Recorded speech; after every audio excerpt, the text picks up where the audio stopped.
महाराज जी, जिस रुद्राक्ष को हम पहनते हैं उस रुद्राक्ष को कहाँ नहीं पहनकर जाना चाहिए? 5 स्थान बताएं जहां रुद्राक्ष पहनकर नहीं जाया जाता। कितने स्थान है? 5। और रुद्राक्ष को 5 स्थान पर पहनकर नहीं जाते, पर रुद्राक्ष के लिए वर्णन किया गया है कि रुद्राक्ष कब कब उतार कर उसको वापिस अभिमंत्रित करना चाहिए। 5 जगह पहनकर नहीं जाना चाहिए और रुद्राक्ष को अभिमंत्रित करना मतलब सीधा अमावस्या के दिन, पूर्णिमा के दिन, शिवरात्रि के दिन, श्रावण महीने के सोमवार को, प्रदोष के दिन, ये दिन आपके शरीर में जहां पर भी रुद्राक्ष है, आपके गले में अगर आप रुद्राक्ष पहने हो, आपके हस्त कमल में आप रुद्राक्ष पहने हो, आपने अपने पास में कहीं रुद्राक्ष रख रखा है, तो उस रुद्राक्ष को अमावस्या, पूर्णिमा, शिवरात्रि या श्रावण का सोमवार या प्रदोष आदि, इस दिन उस रुद्राक्ष को एक बार दूध में धोने के बाद उसमें थोड़ा सा सरसों का तेल अवश्य लगाना चाहिए। क्या होगा उससे? उससे होगा क्या? शिव महापुराण की कथा कहती है, महाराज रुद्राक्ष को दूध में धोने के बाद, स्नान कराने के बाद जल से स्नान कराया, थोड़ा सा सरसों का तेल लगा दिया। महाराज क्या मिलता है उससे? तो कहा उस रुद्राक्ष में बल प्राप्त होता है। कौन सा बल? जो शरीर के अंदर बीमारियां बढ़ती हैं, उस बीमारी को वो रुद्राक्ष धीरे धीरे समाप्त करना प्रारंभ कर देता है। पर एक और चीज याद रखना, जिस रुद्राक्ष के पानी को आप बीमारी के समय पर गलाकर पीते हो, उसमें सरसों का तेल नहीं लगाना, उसमें सरसों का तेल नहीं लगाना। उसको तो आप केवल स्नान कराओ दूध से, जल से, और फिर उसको गला दीजिए, उसका पानी आप पीना चालू कर दीजिए। जिसको बड़ी बीमारी होती है उसके लिए कल कथा में वर्णन किया रुद्राक्ष के जल। फिर रुद्राक्ष का जल पिया जाता है शरीर के अंदर से रोग को, बीमारी को हटाने के, रोग बीमारी को समाप्त कर। तब 5 स्थान बता दिए, 5 जगह बता दी, 5 स्थान निश्चित कर दिए जहां पर रुद्राक्ष को पहनकर नहीं जाना। पहला, किसी की मृत्यु वाली जगह पर। दूसरा, जहां पर बच्चे का जन्म हुआ, मृत्यु आदि जगह पर सूतक लगती है, जहां बच्चे का जन्म लगता है वहां सावड़ लगती है। मतलब जीव जाने के बाद दुख का सूतक होता है, और बच्चा जब जन्म लेता है तो सुख की सावड़ रहती है। सुख की 2 स्थान। तृतीय स्थान, तीसरा स्थान दिया जहां पर वैश्यावृत्ति होती हो या महाराज मदिरा का पान होता हो, उस स्थान पर रुद्राक्ष को नहीं ले जाया जाता। चौथा स्थान रुद्राक्ष के लिए कहा गया, जिस स्थान पर आपको ज्ञात नहीं है और आपको लगता है कि ये स्थान अज्ञात है, यहाँ पर कई जगह पर कुछ जीवों की हत्या हुई है या किसी जीव को नष्ट किया गया है, उस स्थान पर रुद्राक्ष को नहीं ले जाना चाहिए। 5वां, महाराज आपके रुद्राक्ष का जहां अपमान हो रहा है, अपमान से समझ में आ रही है ना आपको बात? एक आय को ढोंग प्रपंच में पढ़ा है, कौन ने कहा इतने रुद्राक्ष धारण कर ले? कौन ने कहा है? क्यों ढोंग प्रपंच में पढ़ा है?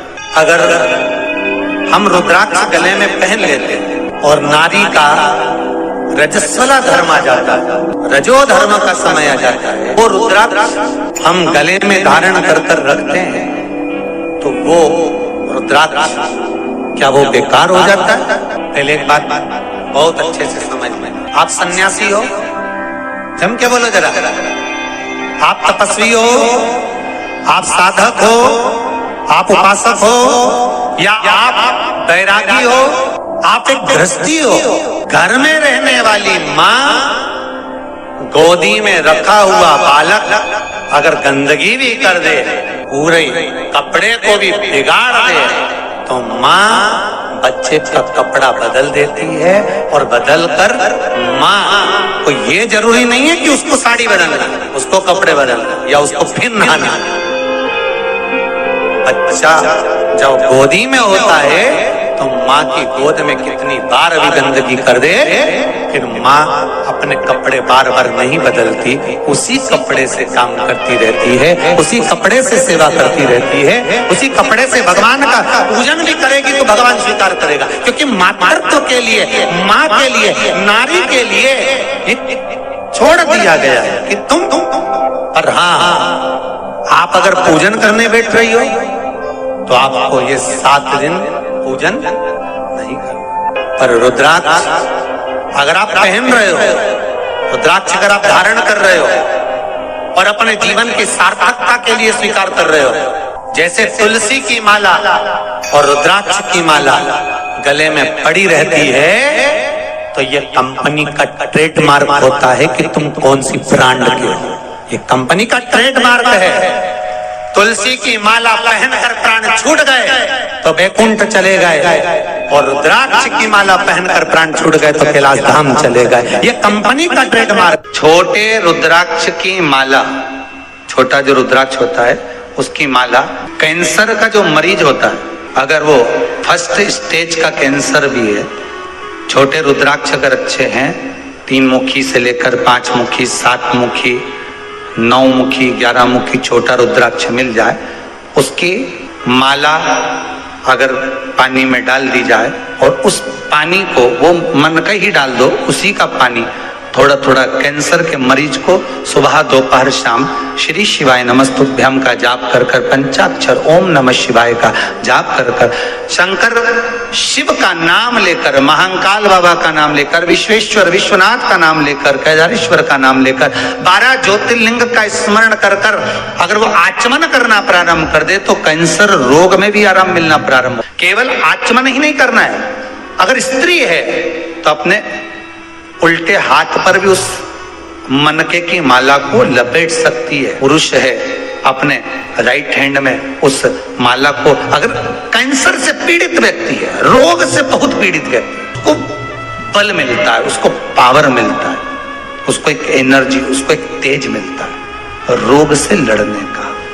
कई लोग कहते हैं महाराज जी रुद्राक्ष को सिद्ध कैसे करना चाहिए, तो शिव महापुराण में एक ही उपाय लिखा है, 108 बेलपत्र पर शंकर का नाम लिखकर समर्पित कर दो, या लाल चंदन चढ़ाकर समर्पित कर दो रुद्राक्ष के ऊपर, या उस रुद्राक्ष को आप अभिषेक में समर्पित कर, या उस रुद्राक्ष को सरसों के तेल में रखकर उसको फिर समर्पित शिव जी को कर। रुद्राक्ष को निकाला, शंकर जी के ऊपर रखा, शिव जी के चरणों में रखा, अभिषेक किया, उसको धारण किया। सिद्ध कैसे करना है, तो शिव महापुराण की कथा में एक संवाद बड़ा सुंदर लिखा कि रुद्राक्ष अपने आप में सिद्ध है।